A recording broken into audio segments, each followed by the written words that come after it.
الحمد لله الذي وسع كل شيء رحمة وعلما، وأسبغ على عباده المؤمنين نعما جما،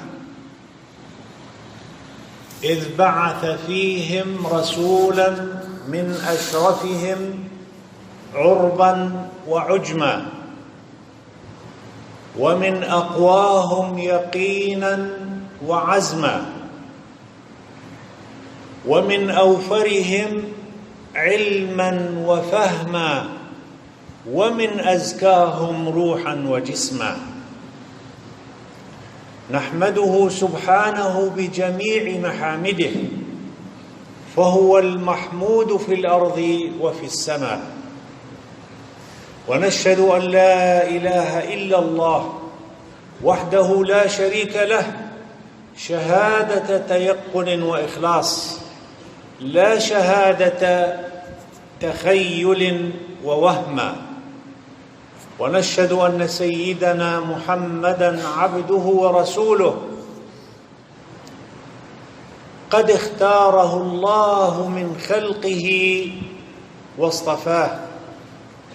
لم يخلق الرحمن مثل محمد بين الورى بشرا على الإطلاق، كلا ولا عرف الخلائق قدره، ما فوقه حقا سوى الخلاق. ماذا أقول بوصفه ومديحه، وسناه دوما باهر الإشراق، وهو الذي للخلق أرسل رحمة، وأتى يتم مكارم الأخلاق. اللهم صل وسلم وبارك على هذا النبي الكريم والرسول السيد السند العظيم، وعلى آله وصحبه وسلم تسليما كثيرا.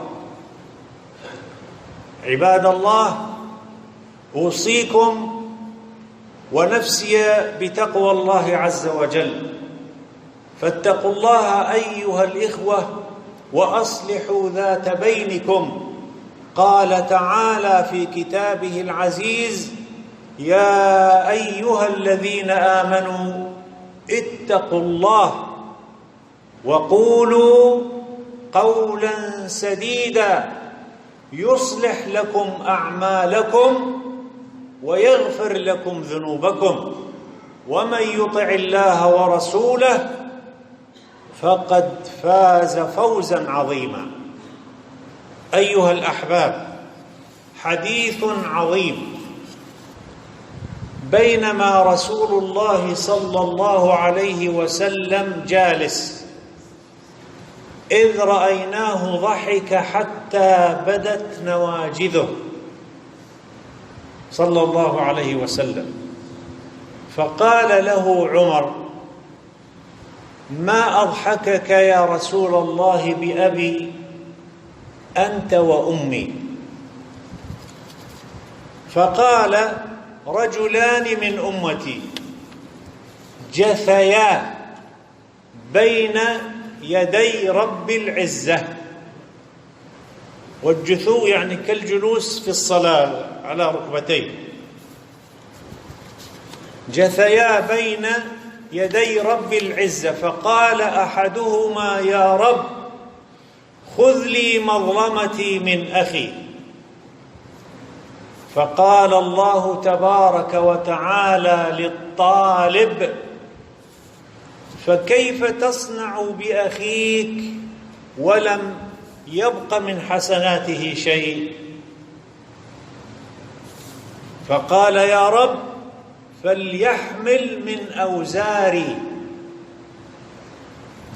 قال الراوي: وفاضت عينا رسول الله صلى الله عليه وسلم بالبكاء، ثم قال: إن ذلك اليوم يحتاج إلى من يحمل عنهم من أوزارهم.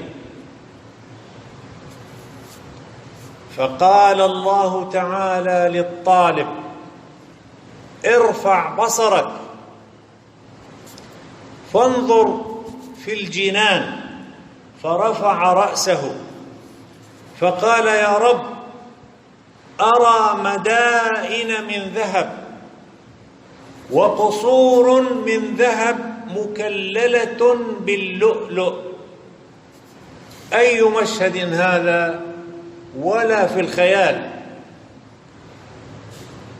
وليست كالأبراج التي نراها في الخليج، إنما هي صنع الله، أبراج من ذهب وقصور من ذهب ومكللة باللؤلؤ. فماذا قال الرجل؟ طبعا نسي مظلمته وخصومته مع أخيه، انشغل بما رأى، فقال: يا رب، لأي نبي هذا؟ أو لأي صديق هذا؟ أو لأي شهيد هذا؟ هكذا ظن بأن مثل هذا المشهد لا يكون إلا لأصحاب الرتب العالية، ولكن الله سبحانه وتعالى قال له: هذا لمن أعطى الثمن. فقال: يا رب، ومن يملك ذلك؟ ومن يقدر على دفع ثمن هذه القصور التي هي من ذهب؟ فقال سبحانه: أنت تملك. فقال: بماذا يا رب؟ قال: بعفوك عن أخيك. فقال: يا رب، مباشرة: فإني قد عفوت عنه. قال الله تعالى: فخذ بيد أخيك فأدخله الجنة. فقال رسول الله صلى الله عليه وسلم عند ذلك: اتقوا الله وأصلحوا ذات بينكم، فإن الله يصلح بين المؤمنين. إذن ما سمعتم هو حديث قدسي عن الله عز وجل يرويه محمد صلى الله عليه وسلم، وقد رأيتم كيف أن الله يصلح بين عباده. وفي الحديث: تخلقوا بأخلاق الله، فمن أخلاق الله الغفور، فعليك أن تغفر وتسامح. الرحيم، عليك أن ترحم إذا أردت أن تترقى في مدارج الكمال. أيها الأحباب، إن فضل الله عظيم ورحمته واسعة. هل رأيتم كرما كهذا الكرم؟ كيف يغري الخصوم بأن يعفو بعضهم عن بعض، وفي النهاية يقول له: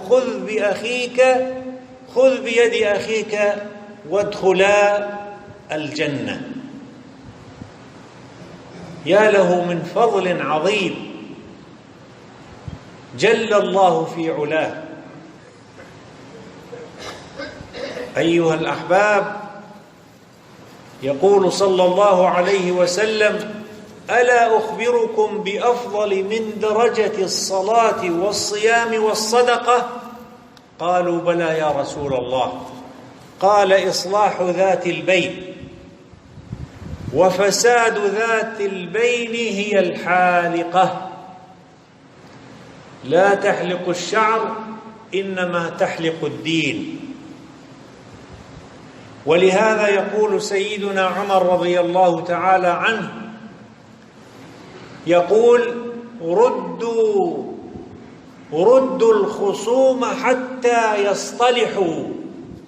يعني إذا ضمهم مجلس الخصوم وناس تصلح وكلامه كذا، لا تدعوا أحدا منهم يذهب أو يفلت من المجلس قبل أن يصطلحوا، فهذه فرصة. أيها الأحباب، قال الإمام الأوزاعي وهو إمام أهل الشام: ما خطوة أحب إلى الله عز وجل من خطوة تخطوها في إصلاح ذات البين، ومن أصلح بين اثنين كتب الله له براءة من النار. فلماذا لا نتنافس في الإصلاح أيها الإخوة؟ أخيراً أيها الأحباب، ما هي الآداب التي يجب أن يلتزم بها من يتصدى للإصلاح بين الناس؟ أولاً النية، منذ أن يخرج وينوي أن يصلح بين اثنين أو فئتين عليه أن يصفي النية، ولا يقصد الجاه أو السمعة أو الرياء، لأنه كلما صف النية كلما حظي بتوفيق الله له. ثانياً يتحرى العدل، فأصلحوا بينهما بالعدل. ثالثاً أن يكون الصلح مبني على علم شرعي. الأدب الرابع أن لا تتعجل النتيجة. خامساً اختيار الوقت المناسب للصلح، يعني مو النفوس للساعة ثائرة وتروح تدور صلح بينهما، فعندئذ قد تسمع ما لا يرضيك، إنما تأنى حتى تهدأ النفوس وتبرد القلوب، فعندئذ ادخل مدخلا وسيوفقك الله. فالله تعالى يقول: إن يريدا إصلاحا يوفق الله بينهما، يعني إن وجدت النية والإرادة فسوف يتمم الله عملك بالنجاح. أخيراً التلطف في العبارة. وبعد أيها الإخوة، فإن الشيطان قد يئس أن يعبد في جزيرة العرب، ولكنه قد رضي بما دون ذلك. هل تعلمون ما الذي رضي به بما دون ذلك؟ رضي بما دون ذلك يعني في التحريش بين المسلمين. فاتقوا الله أيها الأحباب وأصلحوا ذات بينكم. وأقول قولي هذا وأستغفر الله لي ولكم.